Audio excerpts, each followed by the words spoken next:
மாண்புமிகு பேரவைத் தலைவரே, மாண்புமிகு உறுப்பினர்கள், நாகப்பட்டினம் மாவட்டத்திலே மட்டுமில்லாமல் டெல்டா மாவட்டங்களிலும் இல்லாமல் மற்ற நான் டெல்டா மாவட்டங்களிலும் இந்த ஆண்டு நெல் கொள்முதல் அதிகரித்திருக்கிறது. அதை பற்றி இங்கே விரிவாக எடுத்துக்கொண்டார். அதுக்காக நான் சில விளக்கங்களை அளிக்க விரும்புகிறேன்.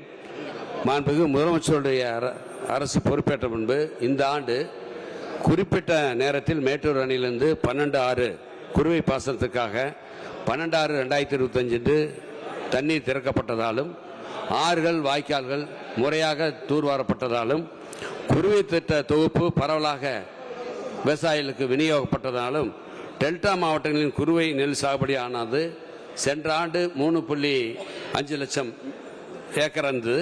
இந்த ஆண்டு 6.13 லட்சம் ஏக்கராக அதிகரித்து இதுவரை இல்லாத அளவு வரலாற்று சாதனை என்பதை இந்த நேரத்திலே மாண்புமிகு உறுப்பினருக்கு நான் தெரிவிச்சுக்கிறேன். தமிழ்நாட்டில் நெல் கொள்முதல் பருவம் வழக்கமாக அக்டோபர் மாதம் தான் தொடங்கும்.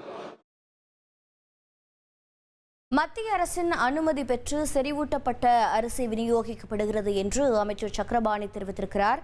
கடந்த ஆண்டை காட்டிலும் நடப்பாண்டு நெல் கொள்முதல் அதிகரித்திருக்கிறது என்றும் நெல் கொள்முதல் கடந்த ஆண்டை விட அதிகரித்திருப்பதை சட்டப்பேரவையில் அமைச்சர் சக்கரபாணி தகவலாக வெளியிட்டார்.